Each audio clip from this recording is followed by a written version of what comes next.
Hello, my name is Craig. Welcome to my shop. Some friends of mine asked me to do a video on machine turning aluminum. So let's do what I would call small parts. We'll do it on the drill press here.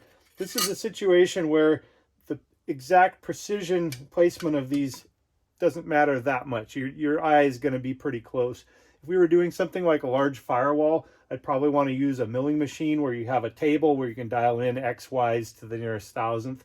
That way you finish and your rows don't wander off in weird ways. So the first thing I used is a product by Kratex, C-R-A-T-E-X. You can find them on, just look online, you'll find them from several different sellers. This is an abrasive cylinder or rod. And you can buy them in different diameters depending on the size of the mark that you want to make, and different shapes too depending on the equipment you're using. So I chose a rod, and I think they come in different lengths, 6 or 8 or 12 or whatever. And this one I think is a medium. You'll want to look at their website because they sell different textures, almost like, imagine sandpaper. So this has abrasives impregnated in this material, and you want to choose the material that's appropriate for what you're using. So you want a medium or fine sort of range for aluminum because it's much softer than something like steel, but you could also do steel. I've done that before too. The other thing to mention is there are different grades of aluminum that work much better for this process. So when I first started doing it, I grabbed a piece of, I think it was 3000 series aluminum, which is very flexible, super malleable, but it's also soft. And the problem with that is when you try to put this finish on it, it gets really gummy. It doesn't machine real well. So this piece here I think is 6061. It's a lot harder. This one's a fairly thick piece, so it'll be pretty easy to work with. It just leftover scrap piece in the bin. We've got our Kratex rod, and while we're talking about that, I didn't go out and buy an expensive fixture. I just made one. So what we're looking at here is a mandrel. There's a larger diameter tube, and then I shoved a smaller diameter tube in and put it on the lathe and just machined it down. I'm sure you can buy these online if you look for them. Make sure that this will fit in your drill. I had to machine this down to about 1/2 inch to fit in this drill chuck. But if you've got a milling machine or something like that, you can use collets or any number of things. And basically, we just want to hold this firm. My first iteration of this was multiple pieces of copper pipe, and I used a threaded piece on the end so I could sort of thread this in.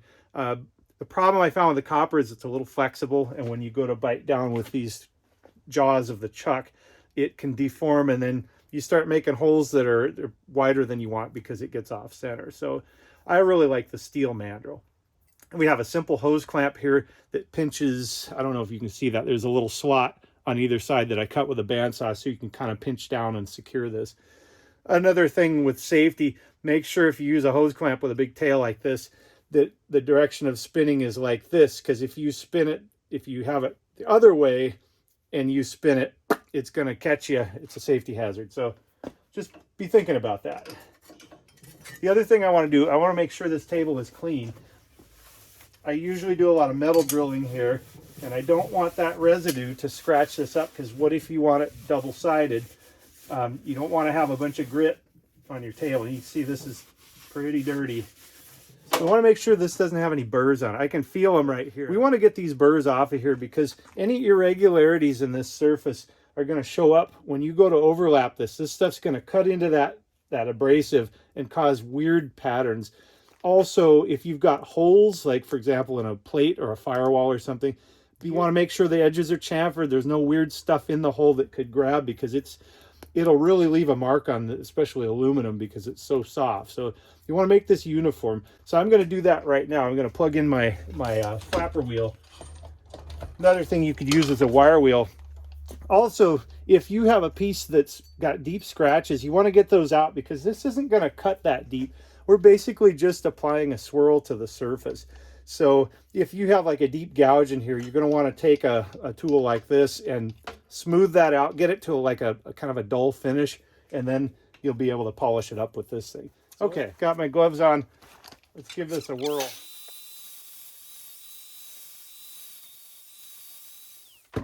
So I wasn't pressing super hard on that, but you can see now we've kind of got all the irregularities out of it. We've knocked down that rough edge on the corner.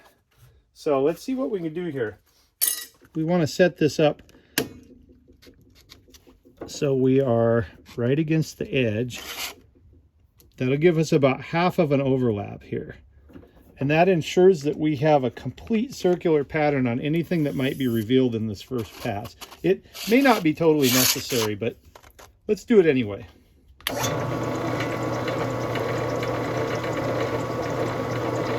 I'm going to be gentle here because it's not super well supported. And then I'm going to go half the distance and make my next one. And I'm just pressing down gently, gentle pressure, and let the abrasive do the work. Give it a chance to kind of dig in and polish that surface up a little bit. Make sure there aren't any weird pieces of grit or impurities on this surface too, because if you get them, what they're going to do is they're going to dig in and swirl around, and I don't think we want that. So I'm just using, I'd say, moderate pressure, or you can use really light pressure and hold it down longer. The main thing is just be consistent and use your eye and kind of figure out the overlap. You want to be super precise. You can throw this on a milling machine clamped on a table and really get it dialed in, like to the nearest thousandth. I did that on my firewall because I wanted to make sure the rows and columns didn't start to go off a little bit. And I also wanted to control the staggered offset of the next row, because you don't just want the next row to be identical. You want it to be slightly offset. And so I'll show you that once I get done with this line here. If you see something you don't like, now's the time to fix it, because remember, these are all overlapping. So if you go back and say, oh, that one doesn't look good, you've got to do everything that way. And if you're 3 rows out and you don't like that one, you've got to do everything that followed that. So just remember that. It's because of that overlap, this is a process where you want to take your time and just make sure you're happy with each one that you do. I'm going to go lighter pressure here because these corners and edges get real weird. You don't want to dig in or it'll just eat away at this stuff. And then just make sure you finish it out. You know, I'm kind of particular, so I want to make sure I have another half circle right on the center of that. So I'm just going to go down super light, make that little mark. Most people would never notice that. But see, we got a nice consistent finish. You can actually feel the difference too. This is fairly polished and this is still kind of rough. So let's move our fence now. Let's get our next offset. So we want to go another half circle in, which in this case would put, let me get all 3 hands going here. We want to line it up just with the edge of that aluminum right there. The other thing you want to remember, you don't want to go down and then go back unless that's the pattern you're looking for. Just be methodical about how you do this, because if you screw up, you're going to have to take a wheel and start all over. We're always going sort of in this direction from left to right. So the next move is we want to have an offset so that our centers are not even with the previous one. We want to make this offset because that'll draw your eye. It'll make it look like it's moving. My goal is to try to put this edge even with the center of that edge so that we're sort of in between. I'm going to look at the previous center line and try to match this edge up. I'll go real light on this corner because it's not real well supported. And we'll go in. I'm just going to sight down. Once we get started and we get a couple behind us, now we can use that edge because it's even easier to align. Or we can continue to sight and use that edge. It's kind of up to you.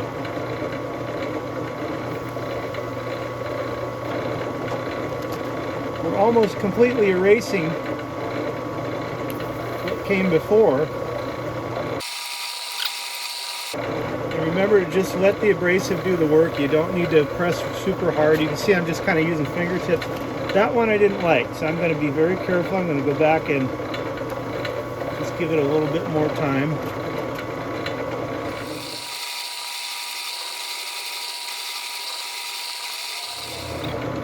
We're basically just doing a circular polish. And then super light again on this edge. And yeah, it's not worth doing it. Okay. There's our first row. We basically obliterated the first pass except for these areas here. If we had not done the full overlap here, these wouldn't be the same polish. They'd be rough like this. So, you know, if you're in a big hurry, you'd probably just start at the edge and go for it. Okay, let's reset again. We'll do roughly right there. Let's give that a shot. Remember to go left to right or right to left consistently so your overlaps lie the correct direction. And again, we're going to start kind of at the half overlap offset.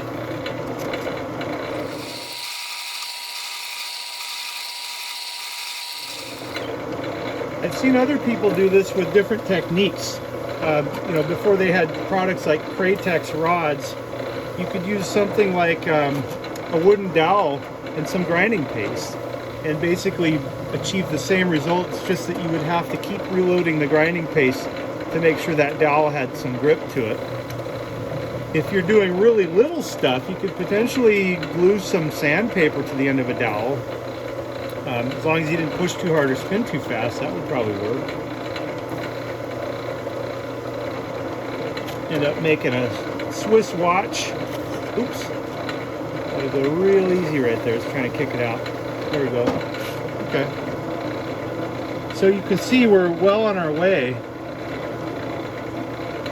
Let's do another one.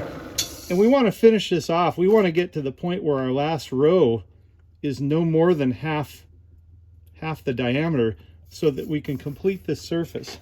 Otherwise, it's going to look like we left something out. Just looking at what we have in front of us, it looks like we have another probably 2 passes to go.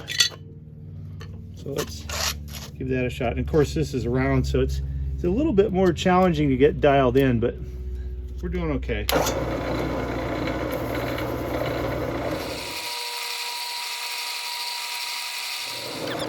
I've seen firewalls on Bugattis that are not super precise, and I don't know if that was a restoration or if they came that way from the factory. Maybe somebody who's familiar with that mark can comment, but the one I saw was kind of a disaster. It made it really have that handmade feel because they likely wouldn't have had a big milling machine to do this. It probably would have been somebody with a dowel and some abrasive going after it. So real gentle on this last one. It has a tendency to kick it out when you're right on the corners there. We're not complete yet. We want this finish to go all the way off the end, so we need to make another pass. It's going to be just one more because it looks like we've got about half a diameter left here. Do one more pass and finish that off. You can see that the offset is pretty nice. This would be the finest piece of scrap material I have in my bin. That's going to work. That worked just fine. Okay. I'm going to keep my head. I almost started from that end and ruined it, so just got to be methodical. So I'm going to see. I don't know if I can catch that edge well or not. I'm just barely touching it. But I'm looking at the previous center and lining it up with my edge. Yeah, we got a little bit, just a little sliver of contact there. So I'm just going to go super light on these edges, and I'm going to use time to help that bed in. I can't do heavy pressure here because I'm right on the edge, and if you go hard down with this Kratex, you'll just chew it up. You'll machine it right off on the edge of the aluminum. So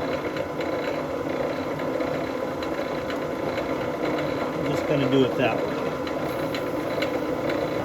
And it's a little trickier because I can't see my centers on the row that I'm doing. So I'm using the centers of the old row to try to line things up. Just do the best you can. Of course, if you had that milling machine, you could just keep dialing it in. But we're just about there. I'm going to try not to mess this thing up. I think that's as far as we can go.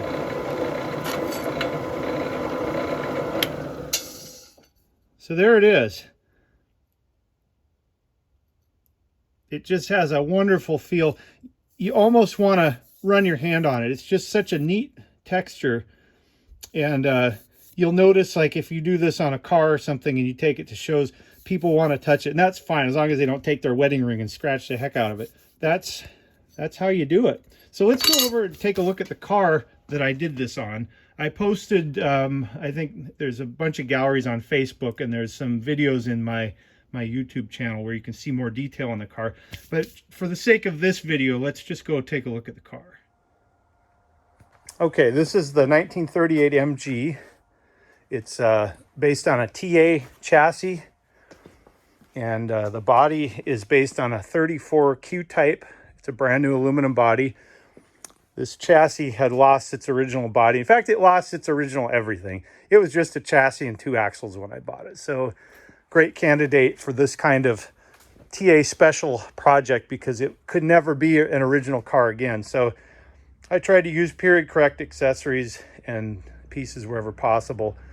It does have an original MG engine, just not original to this chassis. Let's take a look at some of the places that I've done some machine turning. There we go. So there's the firewall.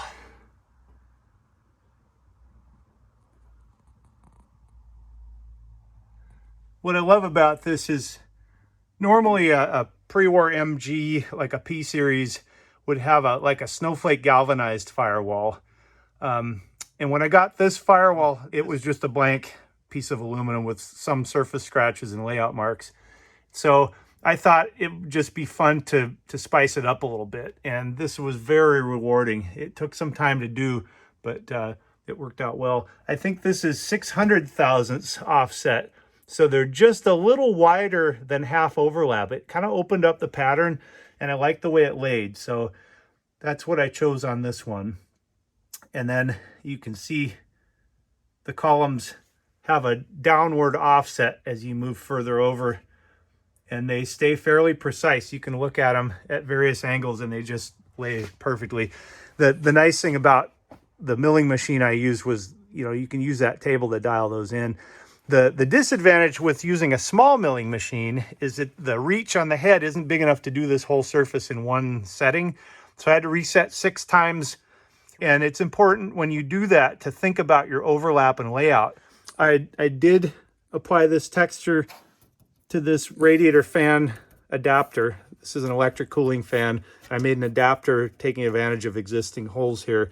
That's where I learned the difference between the 2 aluminum types. So the first one I did was the 3000 series, and it was really gummy. It just didn't look good at all. It wasn't clean and crisp. So I went and bought this 6061 aluminum, and that worked much better. It's also better for this application because it's stronger to hold this fan in place. There are a few other places I did this. So let's take these off. This is how you lose races. You put fine thread fasteners on a cowl for parts that you need to get access to. I am guessing that probably the guys that race these would have left all these covers off during the race, unless there was some rule that required them. But if you ever watch the old videos of the pit stops, it's surprising how long some of those can take. They just hadn't quite figured it out, except for Nuvolari. He was fairly aware of that kind of thing. Let's just set this on my bass drum case. Okay, there's the fun factor right there. So this is a Volumex blower from a Lancia or a Fiat. And in MG race cars, back in the day, anything goes for supercharging. If it makes pressure and mixes it with fuel, they'd throw it on a car and go racing. So there are a lot of different options. There were Marshalls and Power Pluses and Zollers. All kinds of different superchargers were mounted to the fronts of MGs. There's a big HV8 SU carburetor here. And I guess the reason we're in here is to show you that I did some machine turning on this steel plate. And you can see, I shouldn't really point out flaws in the car. They're not exactly precise. They wander just a little bit. But since it lives behind a cowl most of the time, that's okay with me. This car doesn't have to be perfect. They never were from the factory. So there's also that rear plate. And because this is a steel plate, after I finished it, I shot it with some clear coat just to protect it because it would rust otherwise. And it seems to hold up fine right now. I don't see any rust. I've driven this in the rain a couple of times and no problemski. So let's just take a quick tour of the car while we're at it here. Those are kind of the only spots other than the reverse of the firewall, which you can see in there. That pattern is much tighter. That was where I practiced this technique. And I found, I think I was doing 400 thousandths overlap and it was way too tight and it took forever. I wasn't real pleased with it. So I continued it, finished this side, and then opened the pattern up for the other side. I guess I did this little plate here too. This has a hand throttle on the top, and then on the bottom is a choke cable. This car is right-hand drive, which is not as hard as you'd think to get used to.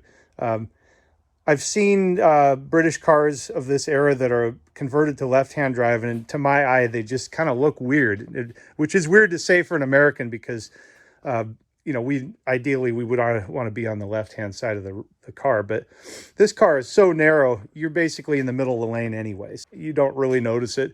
And in my mind, it's the character of the car. So when I get in this car, I don't really think about, oh, I'm on the wrong side of the car.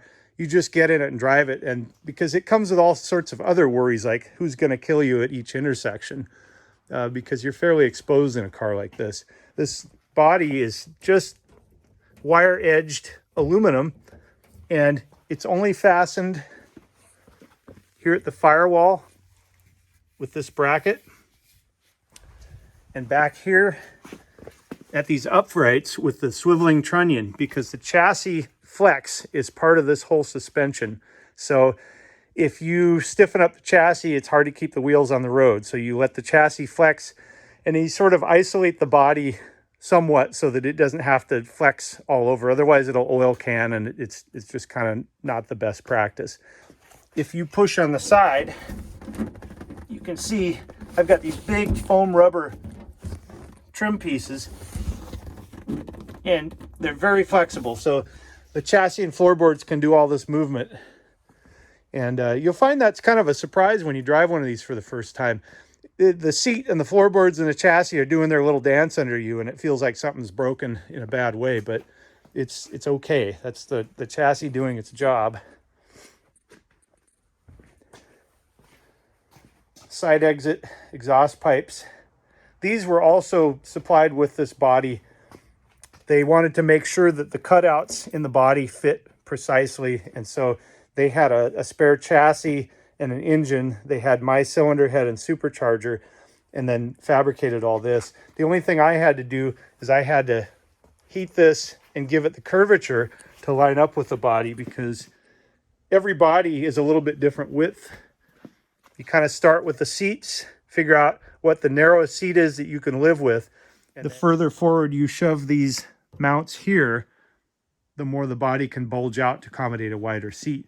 So there's a point at which it looks like a snake swallowed a basketball. If you give it a super wide body, it loses that look. And traditionally, these cars were quite narrow. In fact, I think the originals were probably several inches narrower for each seat. Some other details. 2 caps go to the same tank, same chamber. The tank does have a horseshoe cutout for the drive shaft to go through. So it's just behind this panel. It has a little horseshoe cutout. And so we have 2 fuel pumps and 2 fuel filters, and I can select one or the other. I can draw one side all the way down, and at the point where the horseshoe begins, there's about 3 gallons reserve either side. So because I don't have the luxury of a fuel gauge. But in this car, you really don't need one. You just pop the lid, look down the hole, maybe throw a match down there so you can see better, and you can see what your fuel level is. Well, that's about it for now. If you want to see more about this car, there are a bunch of other videos that I've posted. I've broken supercharger drive shafts. I've done all kinds of things. Every time I get it out, I push it and I try to figure out what the next limiting factor is. So year by year, it gets to be a better and better car. Thanks again for watching, and have fun doing machine turning. For the freshest, crispiest updates available, hit the subscribe button.